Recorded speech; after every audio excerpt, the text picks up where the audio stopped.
हमारे गांव में एक महिला थी। वह मृत लोगों को स्नान कराती थी और उनका परिवार धनवान हो जाता था। एक दिन मेरी दादी की मृत्यु हो गई थी, इसलिए मैंने उन्हें नहलाते समय बाथरूम में एक गुप्त कैमरा लगा दिया और सामने का दृश्य देखकर मेरे पैरों तले ज़मीन खिसक गई, क्योंकि वह औरत मरे हुए लोगों के साथ क्या करती थी। यह एक सच्ची कहानी है। हम अपने पिता की नौकरी के कारण शहर में रहते थे। पापा की बुआ का देहांत के कारण हम गांव आ गए। गांव में मेरी दादी और मेरे चाचा रहते थे। हमें अपने गांव में आसानी से जाने का मौका नहीं मिलता, लेकिन पापा की बुआ का देहांत हो जाने के बाद हम सब गांव चले गए ताकि दादी से भी मिल सकें। हम अपने गांव के घर पहुँचे, लेकिन माँ ज़बरदस्ती मुझे जिधर पापा की बुआ मरी थी उधर ले गई। जब हम वहां गए तो रोना धोना जारी था। सारे रिश्तेदार जमा हो चुके थे, लेकिन जिस एक औरत का सबको इंतज़ार था वह थी कमला।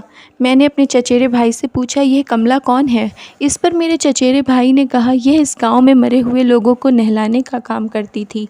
उसके नहलाने से मरे हुए लोगों के घर वाले अगले दिन धनवान हो जाते हैं। अब कल देखना बुआ के घर वाले कैसे धनवान हो जाते हैं। मैं पढ़ी लिखी थी, इसलिए ऐसी अजीब बात पर मुझे हंसी आई, जिस पर मेरी चचेरी बहन ने कहा, हंसो मत, तुम इस सप्ताह इसे समझ जाओगी। तभी अचानक कमला आ गई। कमला के आते ही मैंने उसे देखा तो वह 50 साल की एक चालाक महिला लग रही थी। कमला मृतक को नहलाते समय सभी को बाहर भेज देती थी और वह मृतक को नहलाकर बाहर आती। जब मैं अपनी दादी से इसके बारे में पूछा तो उन्होंने कहा, अब तक तो यही होता आया है, देखते हैं कल क्या होता। मुझे फ़ोटोग्राफ़ी का शौक़ था। मैं अपने चचेरे भाइयों के साथ खेत में जाती और प्रकृति की तस्वीरें लेती। मेरे माता पिता हम भाई बहनों को छोड़कर शहर वापस चले गए। अगली सुबह मैं अपनी चचेरी बहन के साथ गांव में घूमने गई और मैंने इस महिला को देखा जिसने कल मृतक को नहलाया था। मैंने अपनी बहन से पूछा, इतनी सुबह ये क्या कर रही है? मेरी बहन ने उस पर कहा, कोई नहीं जानता कि वह कहाँ जाती है और क्या करती है, लेकिन उसे इस बात का पूर्वाभास हो जाता है कि गांव में कोई मरने वाला है। अब 1 हफ्ता हो गया है। मेरी बहन सही थी। मेरे पापा की बुआ का परिवार रातों रात अमीर हो गया और कोई नहीं जानता था कि उनके पास इतना पैसा कहाँ से आया। मुझे विश्वास ही नहीं हो रहा था कि पैसा अचानक किसी के पास नहीं आता। ज़रूर इसके पीछे कोई रहस्य रहा होगा। वे लोग ये नहीं बता रहे थे कि उनके पास इतना पैसा कहाँ से आया। वे लोग कहते हैं कि अगर हम बता देंगे तो यह दौलत हमारे पास से चली जाएगी। एक दिन मैं सुबह खेत में तस्वीर ले रही थी, तभी सामने से एक महिला मुँह छुपाते हुए गांव की ओर जाती हुई दिखाई दी। मैंने गौर से देखा तो वह कमला थी। मेरी बहन ने कहा, निश्चित रूप से आज गांव में कोई मरने वाला है। मैंने आश्चर्य से उसकी ओर देखा और पूछा, तुम्हें कैसे पता? उसने कहा, कमला जानती है। उसे पहले से ज्ञात होता है कि आज इस गांव में किसी की मृत्यु होने वाली है और वह कहने से पहले मृत व्यक्ति को नहलाने आती है। मैंने मना कर दिया, यह कैसे संभव है? कोई कैसे पहले से जान सकता है कि कोई मरने वाला है? लेकिन इस बार मेरी बहन सही थी। जब गांव से खबर आई, यह कैसे हो सकता है कि मैं यह खबर सुनकर चौंक गई कि शांताबाई जो कुछ दिनों से अस्पताल में थी चल बसी। लेकिन सब कुछ मेरी आंखों के सामने हो रहा था। मुझे हैरान देखकर मेरी दादी ने कहा, कमला सच्ची है, उस पर शक करना गलत है। शांताबाई की बेटियों की शादी हो गई और वह शहर चली गई। शांताबाई की बेटियां कहने लगी, हम अपनी माँ को अंतिम स्नान कराएंगे। उसकी बातों से कमला के चेहरे का रंग उड़ गया। गांव की महिलाओं ने शांताबाई की बेटियों को समझाया, हमारे गांव में एक मृत व्यक्ति को कमला से नहलाया जाता है और जो व्यक्ति उसे नहलाता है उसका परिवार धनवान हो जाता है। बड़ी मुश्किल से शांताबाई की बेटियां कमला को नहलाने के लिए तैयार हुईं। पिछली बार की तरह कमला ने दरवाजे को बंद कर लिया। स्नान करते समय वह अंत में क्या करती है कि मृत व्यक्ति का घर अमीर हो जाता है? यह सवाल मेरे दिमाग में घूम रहा था। मैं जल्दी इसका जवाब ढूंढना चाहती थी, क्योंकि मैं शहर में अपने घर जाना चाहती थी। कमला एक बार फिर गायब हो गई। कोई नहीं जानता था कि वह कहाँ जा रही थी और कहाँ से आ रही थी। वह इस गाँव की रहने वाली नहीं थी।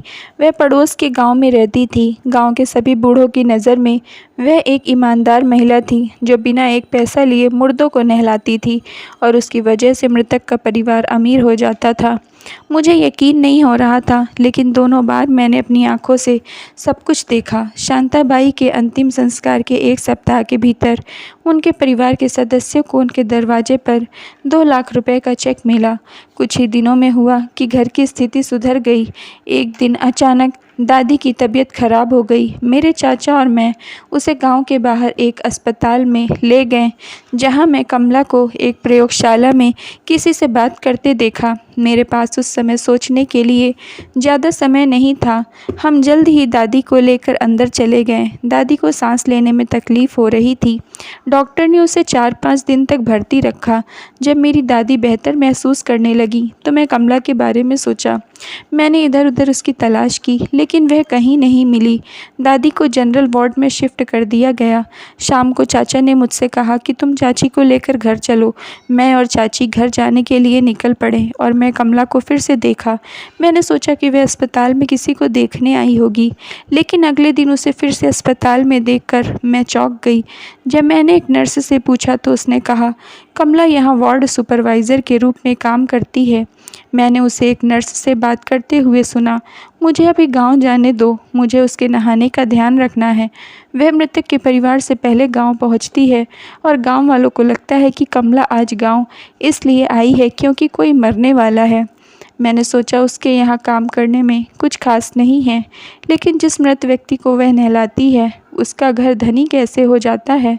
और एक बात जो मुझे परेशान कर रही थी वह यह थी कि कमला मृत व्यक्ति को उसके सिवा और कोई स्नान नहीं करने देती थी। दादी को 3 दिन बाद छुट्टी मिली। उन 3 दिनों में मेरी नज़र कमला पर रही। उसकी हर हरकत पर पहली नज़र थी, लेकिन मुझे उसकी हरकत में कुछ अलग नहीं लगा। अगले दिन पड़ोस के गांव की मेरी चाची की मौसी की मृत्यु हो गई, तो मैं भी चाची के साथ उनके अंतिम संस्कार में गई। मुझे विश्वास था कि कमला भी यहीं होगी, लेकिन जब मुर्दे को नहलाने का समय आया तो मुझे झटका लगा क्योंकि वह वहाँ नहीं थी। मैंने चाची से पूछा, कमला यहाँ क्यों नहीं है? इस पर चाची ने कहा, वह केवल उसी को नहलाती है जिसे वह पसंद करती है, खासकर जो लोग बीमार थे। मेरी मौसी बीमार नहीं थी, उनका दिल का दौरा पड़ने से निधन हुआ है। मृतक को बाकी महिलाओं ने नहलाया और हम अंतिम संस्कार के बाद घर आ गए। मेरे माता पिता भी हमें लेने के लिए गांव वापस आ गए थे। मैं कमला के रहस्य को जाने बिना छोड़ना नहीं चाहती थी, लेकिन गर्मी की छुट्टी भी ख़त्म हो चुकी थी। मैं अनिच्छा से अपने माता पिता के साथ जाना पड़ा। मैं अपने कॉलेज में व्यस्त हो गई। धीरे धीरे कमला ने मेरा दिमाग छोड़ दिया। सब कुछ ठीक चल रहा था। मैंने सोचा भी नहीं था कि मुझे मौका मिलेगा गांव वापस जाने के लिए। बीमारी के कारण अचानक मेरी दादी का निधन हो गया।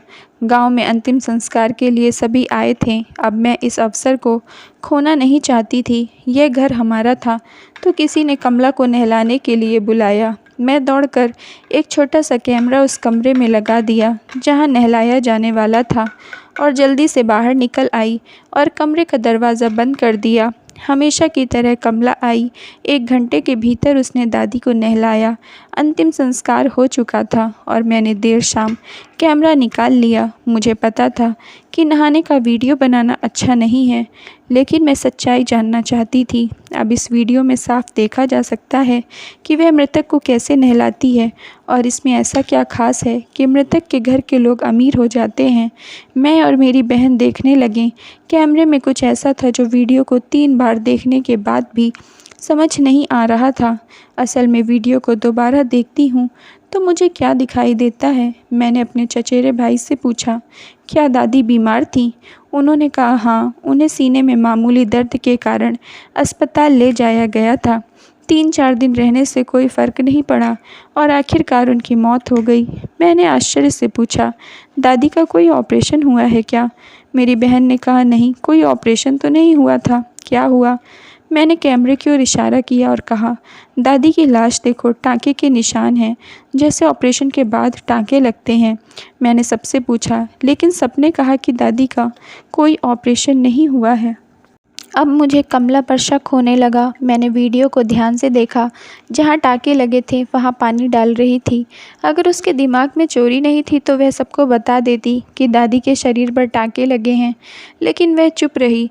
मैं कमला को फ़ोन किया और उसे वीडियो दिखाया और उससे पूछा, दादी को यह टाँके कैसे लगे? उस वीडियो को देखने के बाद वह डर गई और बोली, मुझे कुछ नहीं पता, यह टाँके कैसे आए? मेरे बहुत धमकाने के बाद मैं बोली, मुझे इस बारे में कुछ नहीं पता, डॉक्टर खुराना को तो पता होना चाहिए। यह सब दादी उनकी मरीज़ थी।